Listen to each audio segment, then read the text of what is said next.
السلام علیکم ورحمۃ اللہ وبرکاتہ۔ الحمد للہ رب العالمین والصلاة والسلام علی اشرف الانبیاء والمرسلین نبینا محمد وعلی آلہ وصحبہ اجمعین۔ یقول اللہ سبحانہ وتعالی اعوذ باللہ من الشیطان الرجیم بسم اللہ الرحمن الرحیم۔ قرآن کریم کی تمام صورتوں کے آغاز میں اللہ تبارک و تعالی نے بسم اللہ الرحمن الرحیم ارشاد فرمایا ہے۔ بسملہ یعنی بسم اللہ الرحمن الرحیم کے سلسلے میں کئی ایک باتیں، کئی ایک موضوعات مفسرین نے اپنی کتابوں میں لکھے، اور یہ موضوعات، یہ باتیں بڑی اہم بھی ہیں، ضروری بھی ہیں، اور قرآن کریم سے اور اس کی تلاوت کرنے سے بہت زیادہ اس کا گہرا تعلق بھی ہے۔ سورۃ الفاتحہ کیونکہ قرآن کریم کی پہلی سورت ہے، اور اس سے پہلے جب اس کا آغاز ہو رہا ہے تو بسم اللہ الرحمن الرحیم کے ذریعے سے ہو رہا ہے۔ ہمارے سامنے جو مصحف موجود ہے، جو مصحف عثمانی کے نام سے جانا جاتا ہے مملکت سعودی عرب سے، اور ایسے ہی قرآن پرنٹنگ کمپلیکس سعودی عرب مدینہ منورہ سے چھپا ہوا ہے شائع، اس نسخے میں بسم اللہ الرحمن الرحیم کے ساتھ سورۃ الفاتحہ لکھی ہوئی ہے، بلکہ سورۃ الفاتحہ جو 7 آیتوں پر مشتمل صورت ہے، اس صورت کی جو پہلی آیت ہے اسے بسم اللہ الرحمن الرحیم کو قرار دیا گیا ہے، یعنی بسم اللہ الرحمن الرحیم پر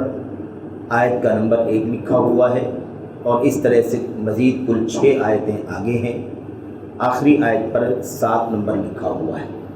انشاءاللہ تبارک و تعالیٰ اس کا بھی تذکرہ آپ کے سامنے آئے گا۔ قرآن کریم کی یہ صورت جو 7 آیتوں والی ہے، تو کیا وہ بسم اللہ الرحمن الرحیم کے ساتھ میں 7 آیتیں ہیں،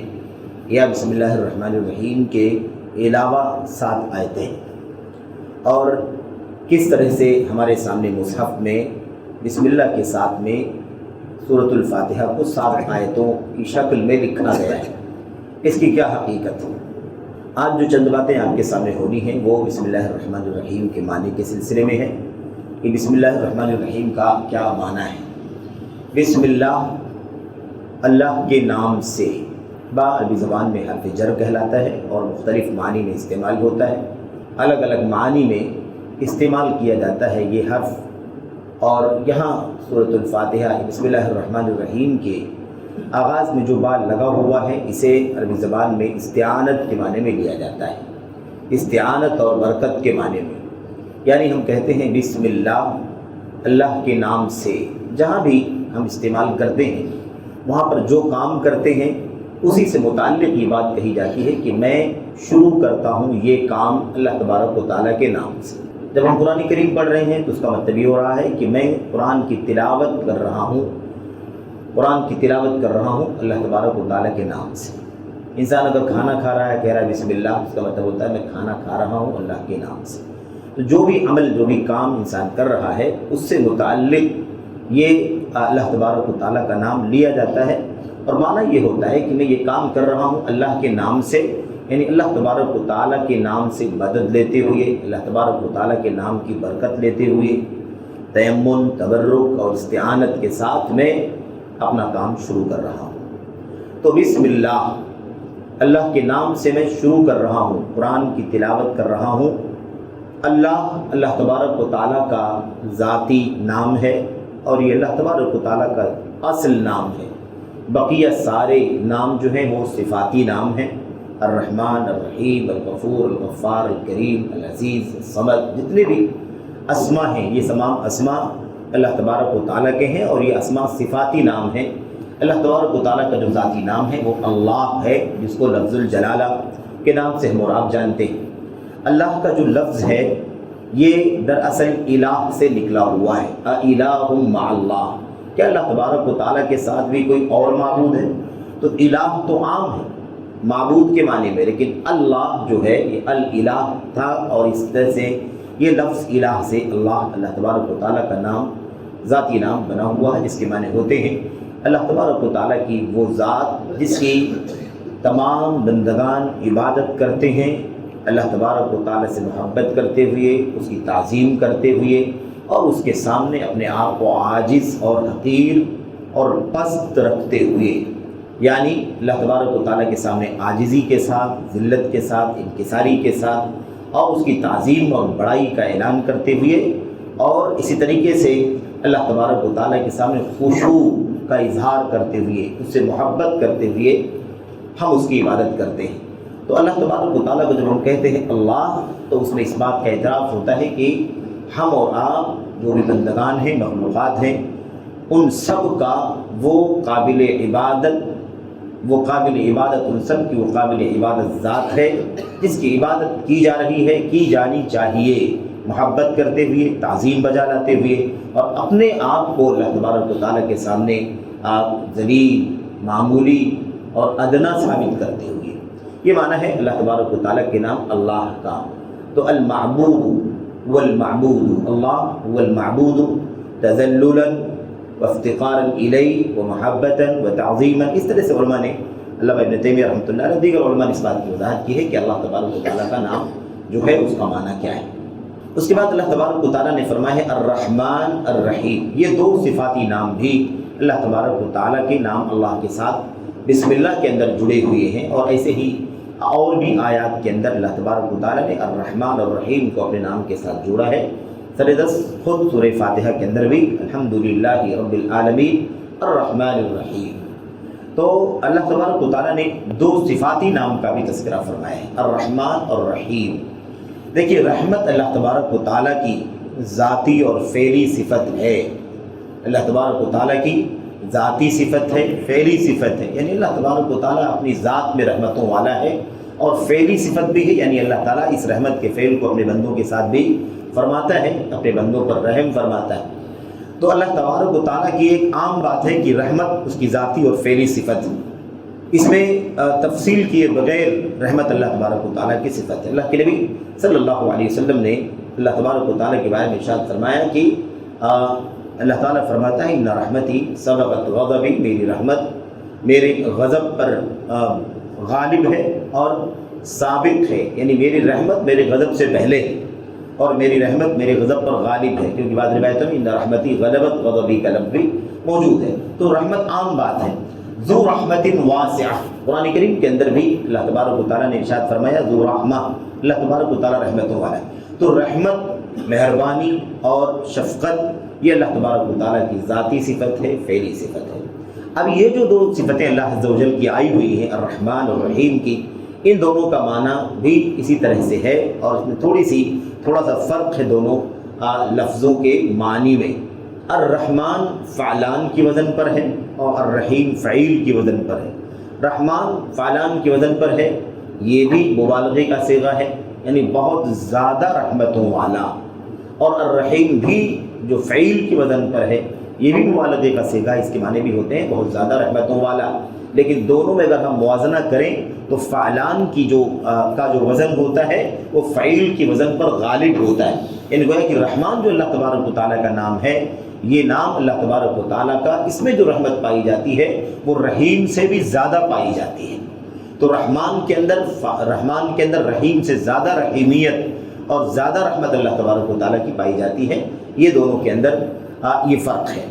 اب دوسری بات یہ ہے کہ رحمان کا جو لفظ ہے یہ اللہ تبارک و تعالیٰ کی وہ رحمت بتلانے والا لفظ ہے کہ اللہ تبارک و تعالیٰ ذاتی طور پر رحمتوں والا ہے، ذاتی طور پر رحمتوں والا ہے۔ قرآن کریم کی بہت ساری آیات میں یہ دونوں نام اللہ تعالیٰ کے ساتھ میں آئے ہیں، اور بہت ساری آیتوں میں یہ دونوں نام الگ الگ بھی آئے ہوئے ہیں۔ تو قرآن کریم کی آیات میں جو دو انداز سے اللہ تعالیٰ کے ان ناموں کا استعمال ہوا ہے، اس اعتبار سے ان دونوں ناموں کا معنی بھی اکٹھا ہونے کی صورت میں الگ ہوتا ہے، اور الگ ہونے کی صورت میں بھی اس سے الگ ہوتا ہے۔ یعنی رحمان اور رحیم جب دونوں ساتھ میں استعمال ہو تو اس کا معنی الگ ہوتا ہے، اور رحمان الگ استعمال ہو، رحیم الگ ہو تو اس کا معنی الگ ہوتا ہے۔ اسی اعتبار سے کہ اگر رحمان الگ استعمال ہوا ہے تو پورے طور پر اللہ تعالیٰ کی ذاتی رحمت بھی اس کے اندر ہے، اللہ تبارک و تعالیٰ کی فعلی رحمت بھی اس کے اندر شامل ہے۔ ایسے ہی رحیم الگ سے استعمال ہو، صرف رحیم استعمال ہو کسی آیت میں، کسی سیاق میں، تو اس کا معنی بھی وہی ہوتا ہے جو رحمان کا ہوتا ہے، یعنی اللہ تبارک و تعالیٰ ذاتی طور پر رحمتوں والا ہے، اور اللہ تبارک و تعالیٰ فعلی طور پر بھی رحمتوں والا ہے۔ جب دونوں الفاظ ایک ساتھ میں استعمال ہو جائیں، جیسے سورہ فاتحہ کے اندر استعمال ہوا الرحمن الرحیم، اور بسم اللہ کے اندر استعمال ہوا الرحمن الرحیم، ایسے ہی اور صورتوں میں استعمال ہوا هو الرحمن الرحیم، تو جہاں دونوں الفاظ ایک ساتھ میں استعمال ہو تو پھر دونوں کا معنی الگ الگ اور بہت عظیم معنی دونوں کا ہوتا ہے۔ الرحمن کا معنی ہوگا وہ اللہ تبارک و تعالیٰ، اللہ تعالیٰ کی وہ صفت رحیمیت یا رحمانیت جو اللہ تبارک و تعالیٰ کی ذات سے جڑی ہوئی ہے اور وہ کمال درجے کو پہنچی ہوئی ہے۔ یہ اللہ تبارک و تعالیٰ کی اللہ تبارک و تعالیٰ کے نام رحمان کا معنی ہوگا، اور اس رحمت کے اندر سارے لوگ شامل ہوں گے، سب کے سب شامل ہوں گے، کیونکہ اللہ تعالیٰ کی ذاتی رحمت ایسی ہے کہ سارے بندوں کے ساتھ اس کا تعلق ہے، خواہ وہ انسان ہو، خواہ وہ جنات ہو، خواہ وہ چرند پرند ہو، حیوانات ہو، چوپائے ہوں، حتیٰ کہ مطلب کیڑے مکوڑے تک بھی جو ان کے اندر رحمت پائی جاتی ہے وہ رحمت اللہ تبارک و تعالیٰ کی طرف سے ہے۔ اور رحیم کا معنی خاص اللہ تبارک و تعالیٰ نے ایمان والوں کے لیے رکھا ہے۔ جب دونوں نام ساتھ میں استعمال ہو تو اس طرح سے یہ رحمان یہ ساری مخلوقات کے لیے عام ہوگی، حتیٰ کہ مومن کافر کا بھی فرق نہیں رہے گا، کیونکہ اللہ تبارک و تعالیٰ نے کفار کے ساتھ بھی بہت ساری رحمتیں اور کئی طرح سے رحمتیں فرمائی ہیں، تو اس میں سب کے سب مطلب سب کے لیے اللہ تعالیٰ کی رحمت عام ہے رحمانیت کے اندر۔ اور جو اگلا لفظ ہے الرحیم، یہ لفظ خاص اللہ تبارک و تعالیٰ کے لیے کی جانب سے کس کے لیے ہوگا؟ اہل ایمان کے لیے ہوگا، یعنی یہ رحیمیت اللہ تعالیٰ کی مومن بندوں کے لیے خاص ہوگی، متقیوں کے لیے خاص ہوگی، اللہ تبارک و تعالیٰ کے لیے مخلص بندوں کے لیے خاص ہوگی۔ یہ اللہ تبارک و تعالیٰ کے نام الرحیم کا معنی ہوگا۔ لیکن جب وہی دونوں چیزیں ساتھ میں آ جائیں گی تب اور الگ الگ رہیں گی تو دونوں کا معنی دونوں میں پایا جائے گا، جو معنی رحمان کا وہی معنی رحیم کا، الگ الگ اور اکٹھا ہو جائے تو یہ ساری مخلوقات کے لیے، اور رحیم اللہ تبارک و تعالیٰ کے مومن بندوں کے لیے۔ اللہ تبارک و تعالیٰ فرماتا وَكَانَ بِالْمُؤْمِنِينَ رَحِيمًا، وَكَانَ بِالْمُؤْمِنِينَ رَحِيمًا، اللہ تبارک و تعالیٰ ایمان والوں کے ساتھ رحیم ہے۔ کہیں اللہ تبارک و تعالیٰ نے فرمایا إِنَّهُ رَحِيمٌ بِهِمْ، اللہ تبارک و تعالیٰ مومنوں کے ساتھ رحیم ہے، مومنوں پر رحیم ہے، تو ایمان والوں کے ساتھ رحیم کا لفظ خاص طور پر استعمال کیا گیا ہے۔ اور یہ جو لفظ اللہ تبارک و تعالیٰ کی رحمت کو، مہربانی کو بیان کرنے کے لیے اللہ تبارک و تعالیٰ نے نام کے ساتھ استعمال فرمائے ہیں رحمان اور رحیم، یہ دونوں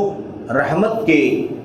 معیار اور کمال کے اعلیٰ درجے کو پہنچتے ہیں۔ اس سے زیادہ رحمت کا تصور نہیں کیا جا سکتا، جتنی رحمت ان دونوں کے اندر پائی جاتی ہے اتنی رحمت کہیں بھی نہیں تصور کی جا سکتی۔ اللہ کے نبی اللہ کے کلام کی اس آیت کریمہ جو سورۃ الفاتحہ سے پہلے ہے یا تمام سورتوں کے آغاز سے پہلے ہے، اس کی عظمت اور اس کے مقام اور اس کی اہمیت کے پیش نظر علماء نے کافی لمبی گفتگو کی ہے۔ سورۃ الفاتحہ کی تفسیر میں تھوڑی سی بات یہ ہے کہ رحمان اور رحیم کے درمیان 2-3 قسم کا فرق بھی علماء نے بیان کیا ہے۔ رحمان اور رحیم کے درمیان ایک فرق تو یہ ہے کہ رحمان کا لفظ ایسا ہے جو صرف اور صرف اللہ تبارک و تعالیٰ کے لیے ہی بولا جا سکتا ہے، کسی اور کے لیے اللہ کی مخلوقات میں نہیں بولا جا سکتا، جبکہ رحیم کا لفظ ایسا ہے جو اللہ تبارک و تعالیٰ کے لیے بھی استعمال ہوا ہے، اور اللہ تعالیٰ نے اپنے مخلوقات میں اپنے نبی محمد رسول اللہ صلی اللہ علیہ وسلم کے لیے بھی استعمال فرمایا ہے۔ تو رحیم کا لفظ کسی اور کے لیے بھی استعمال ہو سکتا ہے، یعنی ان ناموں میں سے ہے جو نام اللہ تبارک و تعالیٰ کے لیے بھی استعمال ہو سکتے ہیں، جیسے سمیع کا لفظ، بصیر کا لفظ، رؤوف کا لفظ، رحیم کا لفظ۔ تو اس طرح کے جو الفاظ ہیں یہ اللہ تبارک و تعالیٰ کے نام کے علاوہ مخلوقات کے لیے بھی استعمال ہوئے ہیں۔ ظاہر ہے کہ اس میں کوئی مشابہت نہیں ہے، اللہ تعالیٰ کے لیے جو استعمال ہوا وہ اللہ کی شان ہے یہ نام، اور مخلوقات کے لیے استعمال ہوتا ہے تو مخلوقات کے حیثیت سے اور ان کے مقام اور کے مرتبے کے اعتبار سے ہے، لیکن یہ نام اللہ تبارک و تعالیٰ کے علاوہ بھی مخلوقات کے لیے استعمال ہوا ہے، ہوتا ہے۔ لیکن رحمان کا لفظ اللہ تبارک و تعالیٰ کے سوا کسی اور کے لیے اجماعی طور پر استعمال نہیں ہو سکتا، یعنی امت کا اتفاق ہے کہ یہ نام اللہ کے سوا کسی اور کے لیے استعمال نہیں ہو سکتا ہے۔ ایک فرق تو یہ ہے دونوں کے اندر۔ دوسرا فرق یہ ہے کہ رحمان کا جو لفظ ہے یہ جامع ہے، بلیغ، زیادہ بلاغت رکھتا ہے رحیم کے مقابلے میں۔ رحمان کا لفظ رحیم کے مقابلے میں زیادہ اونچا ہے، زیادہ بلیغ ہے، جیسا کہ اس سے پہلے بھی بات گزری ہے۔ اور تیسری بات بھی جو آپ کے سامنے آئی وہ یہ ہے کہ رحمان کا جو لفظ ہے یہ اللہ تبارک و تعالیٰ کی ذاتی صفت ہے، ساری مخلوقات کے لیے، چرند پرند، حیوانات، مومن، کافر، سب کے لیے عام ہے، جبکہ رحیم کا لفظ اہل ایمان کے لیے خاص ہے۔ تو بہرحال یہ اختصار کے ساتھ چند باتیں ہیں، انشاءاللہ تبارک و تعالیٰ سورۃ الفاتحہ سے متعلق مزید جو باتیں ہیں وہ آگے آئیں گی کہ کیا یہ سورۃ الفاتحہ کا حصہ ہے یا نہیں ہے، یا تمام صورتوں کے آغاز میں آیا ہے تو کیا تمام صورتوں کا حصہ ہے، یا اس کی کیا حیثیت ہے۔ ظاہر ہے کہ سورۃ النمل میں تو بلا شبہ ایک آیت کریمہ، مستقل آیت کریمہ کی طور پر یہ اللہ تبارک و تعالیٰ کے کلام میں موجود ہے، انہ من سلیمان و انہ بسم اللہ الرحمن الرحیم، تو اس پر تو اجماع ہے، کوئی مسئلہ نہیں ہے۔ لیکن صورتوں کے آغاز میں جو بسم اللہ آیا ہوا ہے اس کی کیا حیثیت ہے، کیا مستقل آیت ہے یا صورت کا حصہ ہے، یا اس کی کیا حیثیت اور کیفیت ہے۔ اللہ سے دعا کرتے ہیں کہ اللہ تبارک و تعالیٰ ہمیں قرآن کریم کی آیات کو اور اس کے معنی کو سمجھنے کی توفیق عطا فرمائے، آمین رب العالمین۔ صلی اللہ علیہ وسلم و بارک علی نبینا محمد و علی آلہ و صحبہ اجمعین۔ السلام علیکم ورحمۃ اللہ۔